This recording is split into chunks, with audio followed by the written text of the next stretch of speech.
aywa xam ngeen ne gànnaar itam actualité ba lenn la muy procès atte bi nga xam ne ñu ngi koy amal foofee ca Nouakchott ngir rek daal di atte ki fi jiite woon réew ma di Mohamed Ould Abdel Aziz moo mel ne nag fi mu ne nii dañu ko suspendraat encore ñu ne nag audience bi dina ñu ko tàmbaliwaat altine bi nu dëkkmal laataa nag ñuy agsi foofu avocat yi maanaam ñi layoo seq nañ waxtaan ak suñu naataango Abdoulaye Cissé ñu yebal ko foofu ca gànnaar bokk na ci ku ñu naan maître Gourmont Lo pardon moom nag mu bokk ci partie civile bi jàkkaarloo ak maître Ciré Clédor Ly moom nag mu nga féetee ca défense ba ñu taataan seen waxtaan bi ñu seq ak Abdoulaye Cissé ci caméra ba Mor Xarma ñoom ñooy sunu envoyé spéciaux foofee ca gànnaar. Nous sommes la Mauritanie, nous avons une justice qui a beaucoup de difficultés organisationnelles sur le plan pratique. Et d'ailleurs, je vous le dis, en ce moment même, nous sommes en train de faire des journées, on vient de les terminer, des journées de concertation sur la réforme de la justice. Il y a beaucoup d'aspects matériels, par exemple, ne serait-ce que pour vous, les journalistes, la manière dont vous êtes accueillis, etc. Tout ça, ce sont des choses... Oh, c'est bien. Pourquoi Je te demande pourquoi. Mais je demande, on a le droit de demander. Mais tu peux nous répondre tranquillement, oui, mais d'accord, mais tu nous le dis. C'est bon, c'est pas grave. Vous êtes crié, oui, c'est pas pour qui. Maître Ciré Clédor Ly. Maître, bonjour. Bonjour. Avocat constitué pour la défense du président Mohamed Abdel Aziz ici en Mauritanie avec 10 autres de ses co-inculpés. Maître Gourmont Lo, bonjour, merci de nous accueillir. Merci beaucoup, merci. Vous êtes constitué partie civile dans ce procès, principalement de l'ancien président Mohamed Abdel Aziz, avec 10 autres inculpés. Vous y voyez quelque chose dans ce procès déjà? Bon, c'est déjà un procès emblématique. Il n'est pas courant, surtout en Afrique, qu'un chef d'État qui a terminé son exercice, sa fonction, puisse venir répondre d'un certain fait très grave liés à sa gestion. Et plus exactement, à des actes de corruption caractérisés. Et ce qu'on remarque d'emblée, c'est la désorganisation. Et aussi la suprématie du procureur de la République. Parce que même pour rentrer dans ce palais, il faudrait demander l'autorisation au commissaire et le commissaire s'en réfère au procureur. C'est ce qui fait que même si on dit que ce procès est public, il ne l'est pas du tout. C'est un procès où le public n'a pas accès. Et par ailleurs, il y a à souligner que sur le plan de l'organisation, jusqu'à la veille, l'avant-veille du procès, le dossier n'était pas disponible en intégralité pour les avocats. On juge les choses pour ce qu'elles sont, pas pour ce qu'elles devraient être. Sur ce genre de choses, parce qu'ils gênent effectivement, peut-être, d'une certaine manière, disons, l'accessibilité au procès proprement dit. Bon, mais ceci étant dit, on doit dire que les parties constitutives du procès sont là et que le procès, à proprement parler, se déroule dans les normes. Revenons quand même dans le fond du dossier. Votre client est poursuivi pour détournement de deniers publics, corruption, entre autres. Est-ce que c'est une défense de principe ou réellement vous pensez qu'il faut plaider non coupable? D'abord, il y a les règles de compétence qui nous occupent depuis presque 5 jours. Et aujourd'hui encore, nous sommes sur les règles de compétence. Cette cour, elle est radicalement incompétente. Et le peu que je connais de ce dossier, il y a une précipitation, ce qui lui donne des relents politiques. Cette précipitation fait que c'est des organes incompétents qui ont mené cette procédure jusqu'ici. Donc, il faut que ce débat soit vidé. Maintenant, on ne comprend pas pourquoi le président ne met pas un délibéré. Parce que c'est une règle d'ordre public.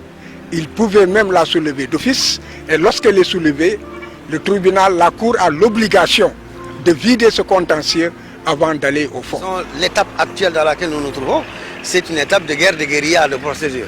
Elle est déclenchée par des professionnels de la procédure, si j'ose dire, et qui sont venus précisément pour ça. C'est-à-dire avec l'objectif clair et affiché de faire en sorte que l'on n'aborde pas les questions de fond. Il faudrait que les gens comprennent que nous n'avons pas peur du fond. Nous n'avons pas peur du fond dans la mesure où il se posera des questions très intéressantes en droit et sur le plan aussi de l'aspect matériel, n'est-ce pas, des infractions. n'est-ce pas? Là aussi, il y a en fait, disons, beaucoup à dire. Maître, sur l'incompétence de ce tribunal, la défense évoque l'article 93 de la Constitution qui ne permet pas à ce tribunal de juger cette affaire ni ses personnalités. Est-ce que vous avez des arguments de droit qui battent en brèche ces arguments de vos confrères d'en face? C'est très simple. Il faut lire cet article 93. Qu'est-ce qu'il dit? Il dit que le chef de l'État, lorsqu'il agit dans l'exercice de ses fonctions, ne peut être jugé que par la haute cour de justice. Et il ne peut l'être que pour haute trahison. Ça, c'est ça qui est écrit. Alors la question c'est, qu'est-ce que dans l'exercice de ses fonctions? C'est là où il y a le débat. Ça comprend la période où il C'est pas la période qui est en jeu, c'est les faits qui importent. La période, il n'y a aucun problème. Durant la période où il est chef d'État, on ne peut pas le toucher. Mais la question est de savoir, est-ce qu'il y a des faits qui sont impunissables par rapport à ce qu'il fait? Je m'explique. Si le chef de l'État ne paye pas ses impôts durant toute cette période, si le chef de l'État, pendant sa période, tue quelqu'un, ou viole une femme, blesse sa femme, ou tue quelqu'un en règlement de compte dans la rue, et fait des actes donc courants que vous et moi nous pouvons faire. Est-ce que ces faits-là, qui ne sont pas liés à la fonction, qui sont détachables de la fonction, est-ce que ces faits-là doivent être jugés pour haute trahison? Les incriminations, bon, il y a eu 1000 appellations. Mais en tout état de cause, moi, ce que je retiens en tant que professionnel, ce sont les textes de loi visés. Et ces textes de loi visés, il n'y a pas la corruption. Maintenant, il faut dire que nous sommes obligés de poser les questions de procédure. Et la question de la compétence, elle est fondamentale, elle est nodale dans ce genre de procès. Deuxièmement, il y a en fait d'autres nullités. Il y a des questions d'irrecevabilité. Et le premier jour, lorsque nous avions dépassé la question de l'organisation, nous avons posé effectivement, au moment où on vérifiait les avocats qui devaient intervenir, des avocats ont dit intervenir au nom d'ONG. La bataille a été donc immédiatement engagée et la Cour s'est retirée, a délibéré et a bouté d'or les ONG. Mais il se posera certainement aussi d'autres questions de recevabilité. C'est dire que la bataille de procédure peut nous prendre un mois. Ce que nous avons dit, il est clair qu'il y a des relents politiques, son soubassement est politique. La finalité recherchée aussi, c'est pour en tirer des gains politiques, pour que le président ne puisse plus se représenter. C'est en fait l'école de Macky Sall. Tous ceux qui empruntent cette voie pour éliminer les opposants, je les appelle l'école de Macky Sall. Et en 2014, j'avais attiré l'attention pour dire que ça fera école. J'ai trouvé que c'était déplacé, que ce n'est pas respecter le peuple sénégalais et la vie politique nationale sénégalaise, qui a ses singularités, qui a ses spécificités. Ce n'est pas respecter l'opposition sénégalaise que de le confondre avec Ould Abdelaziz. Et ce n'est sûrement pas respecter Sonko que de le faire. Ce n'est pas respecter Macky Sall non plus que d'agir comme ça en tant que chef d'État en exercice. Bref, ce n'est pas respecter le peuple sénégalais que de faire un tel mimétisme. La Mauritanie a ses singularités, la spécificité, de la même manière qu'il ne peut pas confondre la situation qui a régné au Sénégal avec celle de Hissène Habré pour laquelle il était le défenseur. De la même manière, il ne faut pas qu'il confonde également le cas particulier de Abdelaziz avec le cas particulier de Sonko. Chaque pays a ses singularités, a ses spécificités, et il ne faut pas qu'il y ait une sorte d'impérialisme juridique par impressionnisme, pour terroriser en utilisant des formules et des mots qui sont creux et qui débouchent finalement vers une déconsidération de la fonction elle-même de l'avocat. L'avocat, il a d'abord une fonction première pédagogique, c'est de faire comprendre ce qu'est le droit, surtout à nos peuples, de faire comprendre que le droit, on peut le défendre même contre quelqu'un qui a priori n'est pas de bonne presse. Mais on peut le faire dans la dignité et dans le respect des règles. Et c'est dont il s'agit. Personne ne peut reprocher à quelqu'un, un avocat, de défendre qui il veut. D'ailleurs, ce serait dangereux le contraire. Mais on doit le faire en respectant aussi les autres. En respectant les autres. Et pour ce qui nous concerne, je dois vous le dire franchement, nous avons été profondément, je parle des avocats de l'accusation, nous avons été indignés, profondément indignés par ces parallélismes qui sont absolument tirés par les cheveux et qui débouchent finalement vers la confusion.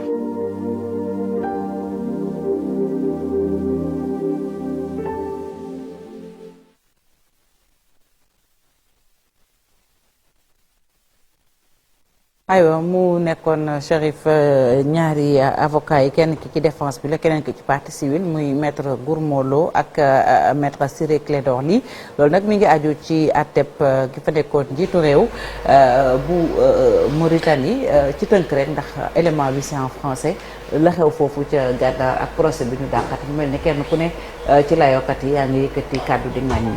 di nga ñu ku ci nekk aussi yaa ngi sa rôle parce que avocat loolu mooy liggéeyam maanaam nga défendre nit ki. comme ni ko l' avocat mauritanien waxee nit moom lu mu mën a def tooxe doona gum mën a def dafa am li naan droit à la défense dañ ko war a layool te buñ koy layool wala di ko atte aussi dañoo war a respecter àqam ak yelleefam. tant que ab tribunal bi demut ba mu pare ñu jël ay sanctions teg ko te boobaa sax am na. li naan ay juridiction nin ëppalante ci wàllu yoon mën ngaa def appel dem cassation ba mu définitif. su ko defee kam ñu mën a jàpp ni kon yow mi accusé liñ lay def. ce qu'il faut déplorer ci procès bi Ablaye wax na ko ñu ngi koy gërëm sax parce que lii sax xëy na peuple mauritanien ñu ngi ko ciy doog a am avocat yi tamit ñu déglu leen ñoom it ku ci nekk position ba nga am ak na ngay layaloo sab client nga wax ko parce que day procès boo xamante ni mën na ñoo jàpp ne presque c'est à huis clos maître Clédor Ly nee na même pour nga accéder ci li nga xamante ne mooy palais de justice bi commandant bi il faut mu am avalu lii di procureur bi ngir mu mën a dugg alors que ki ni jiiñ du n'importe qui parce que Aziz la mu jiite Mauritanie pendant fukki at lan koy jiiñ aussi comme enrichissement illicite la ne neen alal la yoo xamante ni Mauritanie ko moom mu def ko ci poosam te foofu moom avant Ablaye ñun dem nañ fa loo wax ñi dem ñu ngi jiiñ boo gisee ab paqu sax wala ab cantine sax ñu ne Aziz ko moom fa la ci Mauritanie mais loolu taxut ñu ne moom moo def tant que ab tribunal quand même condamné wu ko ci yu mel ni bu amee li gënoon mooy quand même procès bi public li naan procès public bu dee procès public la su ko defee askanu Mauritanie bi nga xamante ni au nom de ce peuple moom la ni atte bi ñoom it ñu am ci benn religion ba ëllëg dogal bu ca mën a am kenn du ko werante wala xiini mi ni ñi ngi wax sax Sénégal parce que fa Sénégal sax daf ci xaw a tardé Guinée ngi ni à côté procès 26 septembre mi ngi am ba léegi mais c'est un procès public chaque jour ku jàpp RTG yaa ngi koy seetaan ak les médias guinéens yoo xamante ni kii di Dadis Camara ancien président de transition nekk na fa ak ñoom Toumba ñu leen di déglu ku nekk nga joxe sa xalaat su ko defee ëllëg lu mën a am peuple bi nga xamante ni comme parce que danaan la justice est rendue au nom du peuple donc peuple aussi mënoo ko exclure ci yu mel ni sinon day jàpp ni kon ay affaire u règlement de compte la politique Sénégal mosuñ fay gis également procès boo xamante ni public la c'est après bokku ci woon parce que juridiction bi ko doon atte même si fekkante ne ci justice Sénégal chambre africaine extraordinaire yi mais mënoon ko considérer comme une justice internationale parce que charte yi Union africaine ak yooyu ñoom ñoo leen fi sampoon donc muy loo xamante ne aussi tardé na différence bi rek mooy doo am jafe-jafe ngir palais de justice ba kam ca bunt ba doon permettre journalistes yi ñu ñëw di interroger avocats yi nga xamante tamit ñoom comme fa la di liggéeyee mais fii dañ lay dàq comme jafe-jafe bi nga xamante am na ci alkaati bi ak bi bëggoon a pousse sax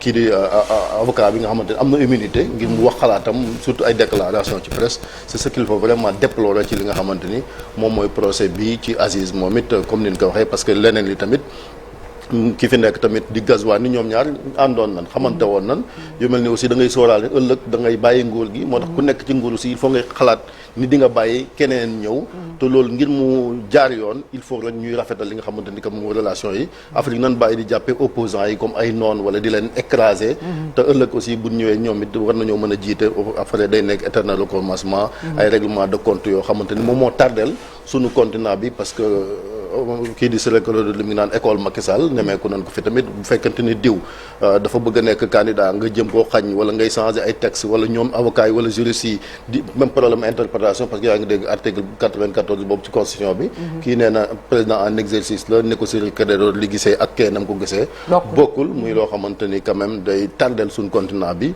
ku sàcc alal li nit ki moom koo mën a doon da ngaa war a reddition des comptes dafa war a am mais nan ko teg ci yoon woo xamante ni warul nag nuru li nga xamante ni quand même moom mooy règlement de compte parce que da ngay sóoraal ne ëllëg aussi da nga bàyyi nguur gi te tamit yow it mën nañ laa topp nga war a def li nga xamante ni kon mooy wane fa nga dugal alal ji. C'est très important Marcel.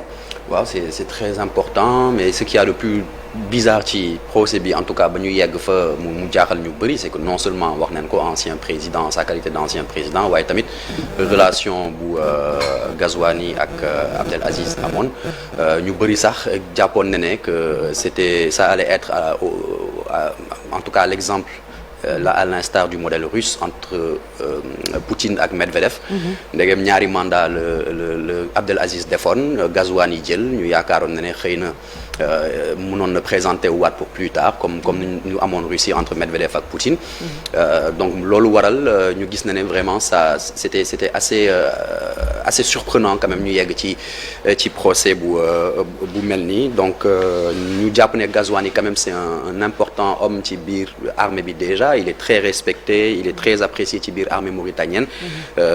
Donc très structuré tamit moom ñu gis na ne sax ba muy yegg si lu mu njëkk def mooy restructurer les groupes spéciaux d'intervention jëlaat contrôle parti présidentiel bi donc ça annonçait déjà la couleur ci li nga xamante ne mooy dissension bu naroon am diggante Ghazouani ak Abdelaziz.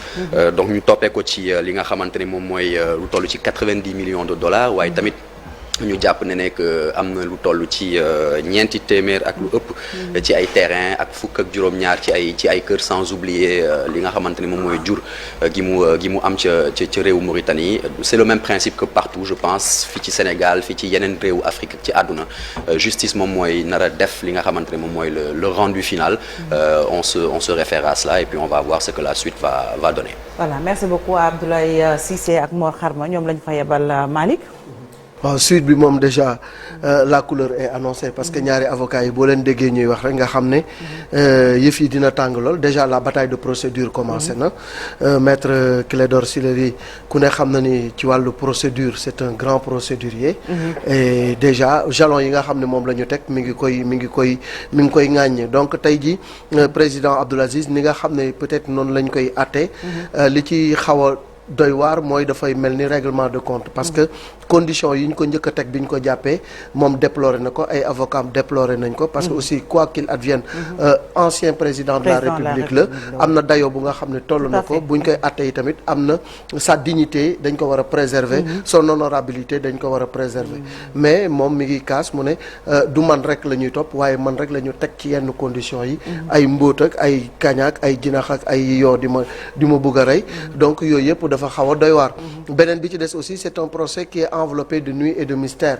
parce que tey bu fekkee ni dañuy àtte un ancien président de la République ku nga xam ne dafa yor réew mi ci yorinu réew mi ñu jàpp ñi dafa salfaañe wala dafa jël alalu réew mi dugal ko fu nga xam ne teguwul ci yoon waa réew mi c'est le peuple la justice est rendue au nom du peuple donc le peuple ne doit pas ignorer ce qui se passe donc tey le peuple mauritanien a le droit à l'information mais malheureusement tey yow même boo nekkee journaliste pour nga dugg ci pour nga jege sax fa yëf yi amee c'est un problème boo yoree portable ñu ne la lu tax ngay filmer donc c'est très compliqué alors que ça devait être très simple un procès public bu nga xam ne dinañu xam lan lañ koy tuumal ñi ko war a layool ko ñi nga xam ne ñoo koy jiiñ wax li ñu koy jiiñ bu ko defee le peuple sera édifié mais en tout cas quoi qu'il advienne Ghazouani crée un précédent extrêmement dangereux ci li nga xam ne moom la def nii muy yóbbu Abdoul Aziz ci wàllu yoon bu ñu fàtte ni boule bi day tourner te kenn ku ci nekk war nga dem ba jiite réew mais maintenant li nga xam ne rek moom la ci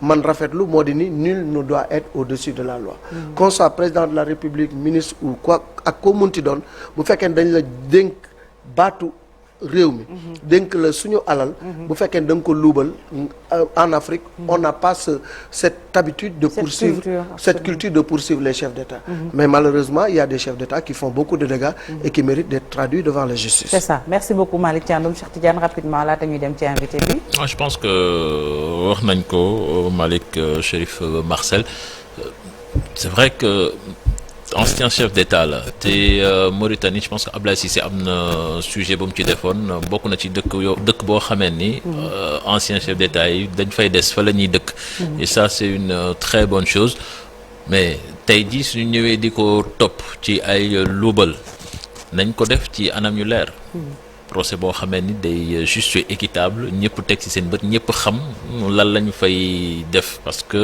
loolu su amul day mel ni que règlement de compte la dañ ko bëgg ñëw juger ko condamner ko ci ni mu leen neexee te loolu day gën a jafeel Afrique dañuy wax les nu mu tuddati alternance démocratique da koy gën a jafeel parce que président bu fa nekk su demee ba yaakaar ni man fii suma fi jógee nga gestion dafa métti dem nga def forcément suñu fuyee dinañu gis foo xamee dinañ la fa mën a maanaam jàppee teg loxo loolu nag day tax ni ñuy bañ dem bi di jafe moom muy andi ay tension mais nag fekkee tamit li mu def liñ koy tuumaal moom moo ko def. dañ ko war a àtte mais encore une fois na nekk procès boo xamee ne juste et équitable.